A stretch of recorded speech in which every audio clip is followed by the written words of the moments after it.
안녕하세요, 우칸입니다. 오늘은 시내버스에 대해서 말씀드릴까 하는데요. 이야기 내용은 제가 모두 직접 겪고 느꼈던 이야기의 한 부분들이고, 사람마다 생각하는 부분이 다르고 실제 상황도 다를 수 있으나 철저하게 제 개인적인 생각임을 미리 말씀드립니다. 사실 시내버스는 제가 오래 근무한 건 아니기 때문에 아주 자세한 내용을 말씀드리기는 조금 힘들고요. 마을버스를 벗어나고 이제 막 시내버스 운행을 시작한 철저한 초보 관점에서 말씀을 드리고 싶고, 그때 느꼈던 솔직한 느낌을 전달하고자 합니다. 마을버스와 시내버스 큰 차이는 당연하겠지만 마을버스에 비해서 일단 차가 큽니다. 물론 소위 반토막이라 부르는 작은 버스도 시내버스 노선에 있긴 하지만 대부분 알고 계시는 큰 버스가 시내버스에서는 이용됩니다. 버스도 새 차도 많고 상태도 아주 좋습니다. 못 끌고 다닐 정도의 버스도 있긴 한데 보통 예비차로 특별한 경우 아니면 투입하지 않습니다. 시내버스 첫 출근 느낌은 일단 터치하는 사람이 없었습니다.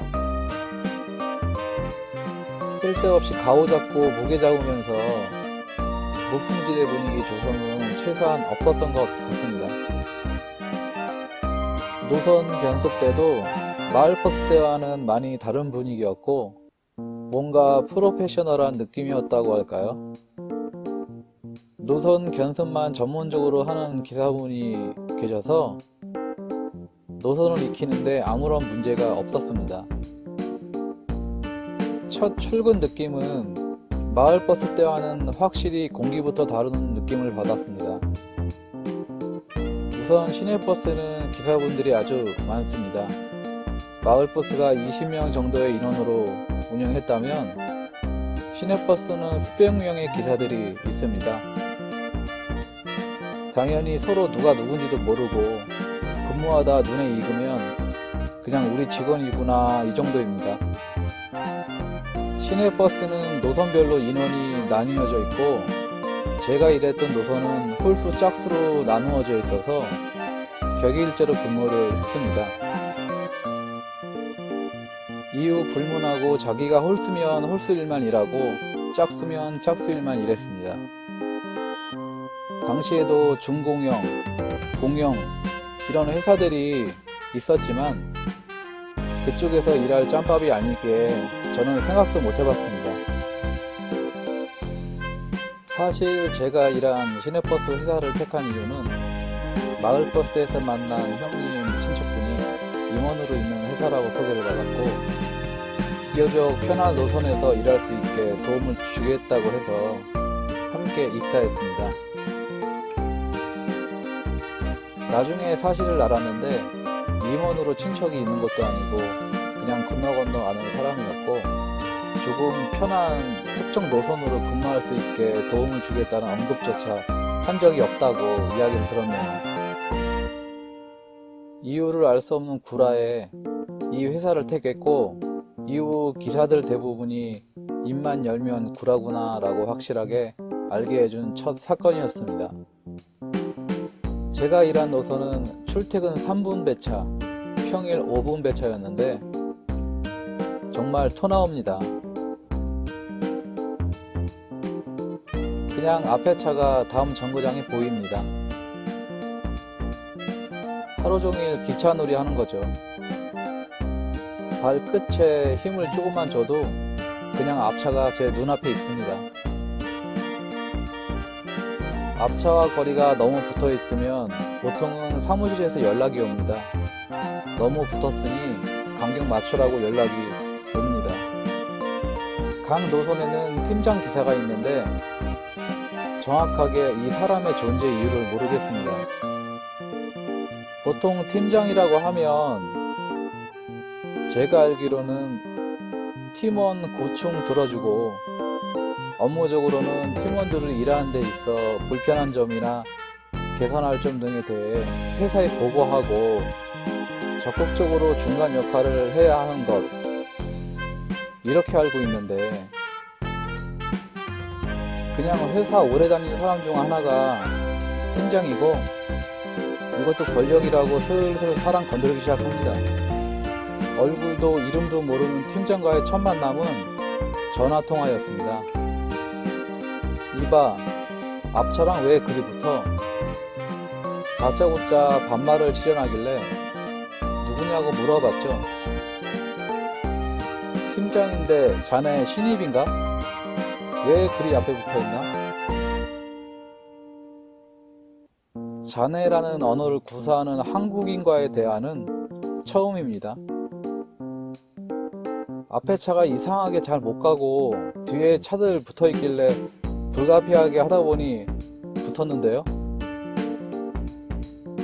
이렇게 대답을 했죠. 그 이후 하루 종일 전화가 오길래 짜증나서 안 받았더니 연타석으로 수십 통을 합니다. 전화를. 운전하는 사람한테 왜 이렇게 전화를 하냐, 회사에서 시키는 대로 정석으로 하고 있다, 당신이 팀장이면 팀장이지 하나부터 왜 10까지 나를 컨트롤하려 하냐, 내가 알아서 잘할 테니 그만해라, 그렇게 제 의사를 전달했더니 다짜고짜 일 끝나고 차고지에서 보잡니다. 이건 뭐 또 김두한인가? 알았다, 이따 차고지에서 꼭 보자, 전화하지 마라. 그날 차고지에서 못 봤습니다. 퇴사하는 날까지 얼굴도 본 적도 대화도 한 적 없습니다. 팀장이라는 사람하고 말입니다. 강자한테 약하고 약자한테 강하고, 여기도 마을버스만큼은 아니지만 별반 다를 게 없어 보입니다.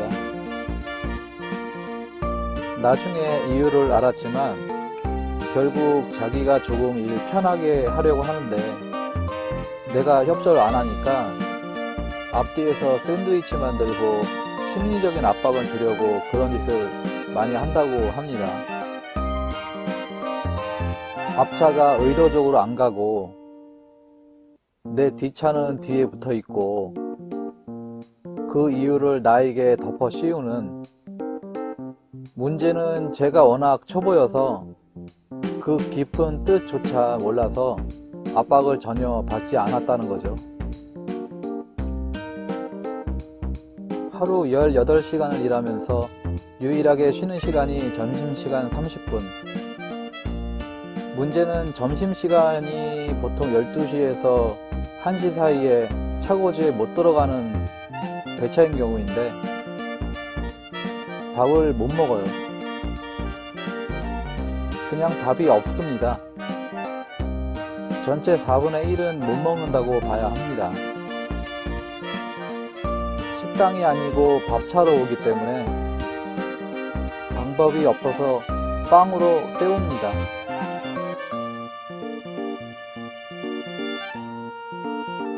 이렇게 일해서 세금 떼고 이것저것 떼면 초봉 190이 안 됩니다.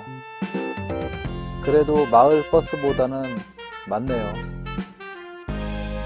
시내버스로 오니 한 가지 특이한 건 노조가 정말 많습니다. 크고 작은 노조가 수십 개가 있습니다.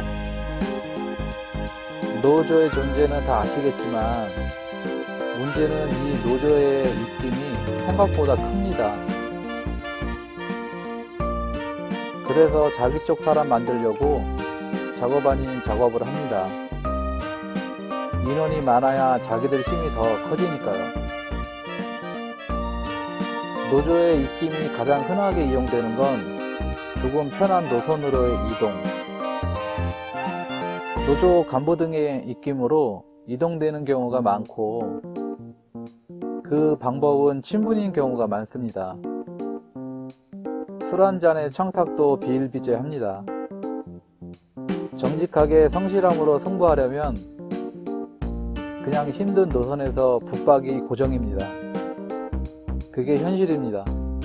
서울버스로 올라가는 것을 생각하고 일을 한다거나 편한 노선을 원한다든지 지금 있는 노선에서 뭔가 힘 좀 쓰고 싶다든지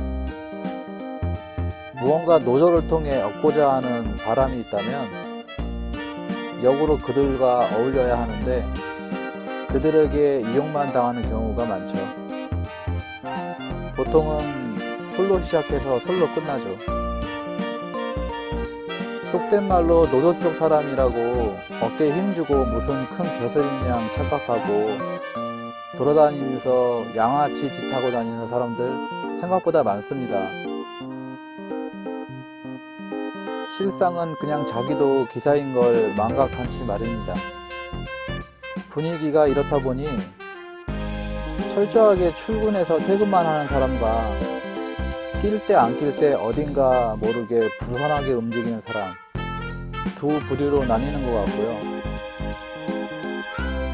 그룹으로 굳이 구분을 하자면 거대 노조 그룹, 고인물 그룹, 노선 그룹, 나이대 그룹, 신입 그룹, 관심사 그룹 이 정도 되겠습니다.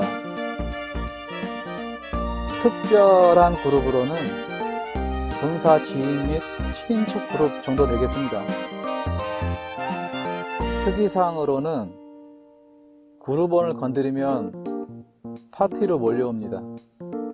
마을버스와는 다르게 뭔가 스케일이 커 보이지만 따지고 보면 정말 아무것도 없는 원초적으로 결국 조금이라도 편하게 일하고 싶은 마음에 활동 아닌 활동하는 소모임 정도 되겠습니다. 남의 떡이 커 보인다고 조금이라도 해보신 분들은 아실 텐데 어디 편한 버스 운전직이 있습니까? 그냥 1시간 더 하냐 덜 하냐 차이고 하루 더 쉬냐 하루 더 하냐 차이일 뿐 무엇 때문에 저렇게 아둥바둥 사나 싶습니다. 막상 사고라도 나서 곤란해지면 도와주는 사람, 도와줄 수 있는 사람, 도와주는 그룹 하나도 없습니다. 물론 원칙적으로 재입사 안 되는 사규를 무시하고 입김으로 재입사되는 경우는 종종 봤습니다. 제가 그렇게 사회성이 떨어지는 사람도 아니고 주위에 사람이 없는 편도 아닌데 무언가 말로는 설명하기 힘든 분위기가 지치고 힘들게 합니다. 매일 사고로 누가 잘렸네, 망자 사고가 났네, 차가 반파됐네 이런 이야기만 들리고 눈앞에서 버스가 날아다니고 뒤집히고 사람이 날아가는 사고를 자주 목격하고 3분 4분 배차로 화장실을 한 번을 마음 편하게 못 가고 시원하게 한번 화장실 쓰려면 신호 위반을 해야 하는 현실에 이 모든 상황이 정말 빠르게 지쳐가더라고요. 이런저런 이유로 버스가 내 길은 아닌 것 같다라는 결론을 내렸고 시내버스를 그만두게 된 이유입니다. 저는 버스를 시작하고 가족과 지인들에게 버스 첫 차와 9시 이후는 타지 말라고 합니다. 그냥 택시 타라고 합니다. 거의 대부분이 제정신의 운행을 못합니다. 물론 수십 년 오래 하신 분들은 다르겠지만 대부분 기사들이 저 시간엔 아마도 제정신이 아닐 겁니다. 하루 종일 승객 때문에 스트레스, 막히는 길에 스트레스, 배차 간격 때문에 스트레스, 제대로 먹지도 못하고 허기지고 힘들고 예민하고 눈앞이 흐려지고 머릿속은 멍한 게 구름 위에 앉아있는 것 같은 기분. 제일 사고가 많이 나고, 사고가 나면 큰 사고가 많은 시간이기도 합니다. 지금은 칼같이 검사한다고 하는데, 출근 전까지 술 먹다 출근하는 사람도 많았습니다. 실제 경찰에 신고해서 잡혀간 기사들 심심치 않게 많았습니다. 수십 년 동안 시내버스 하신 분들 정말 진심으로 존경합니다. 진정한 신선이신 것 같아요. 매일 사고 위험에 노출된 상태로 돈 몇백원, 몇천원 내고 왕노릇하는 승객, 술 주정하는 승객에 위아래 없이 막장 나가는 어린 학생들, 스토커지까지 해가며 신고하는 시민들, 그걸 그대로 행정처분해서 벌금 먹이는 공무원. 잠깐이야 하겠지만 저는 오랜 시간 정말 못하겠더라고요. 참 대단한 분들입니다. 그래서 저는 빠른 퇴사를 했습니다. 정말 할 거 없어서 이거 하지, 운전대는 안 잡을 수 있으면 안 잡는 게 답이다 라는 말이 정말 딱 맞습니다.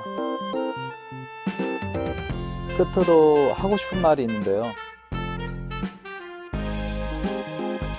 지금은 기사들도 많이 젊어지고 예전같이 속된 말로 막 굴러 먹다가 진짜 할 거 없어 하는 사람들보다는 순수하게 취업난 때문이거나 사업 실패 등의 이유로 운전직을 택한 사람들도 많습니다. 굳이 학력을 보자면 대졸 출신도 많죠. 제발 운수업 사업하시는 사장님들, 예전 사고방식으로 주먹 구구식 운영으로 사람 귀한 줄 모르고 예전 방식 그대로 고집하지 마시길 바랍니다. 이미 세상이 오래전에 바뀌었습니다.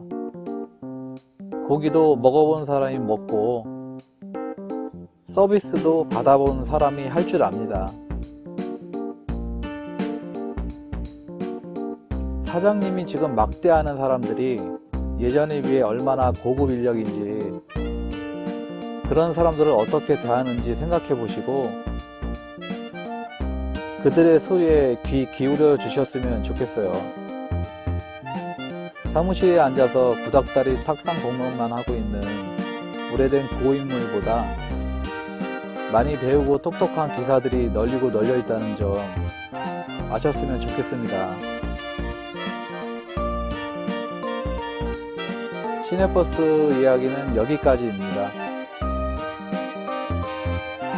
다음번에는 전세버스 편으로 찾아오겠습니다.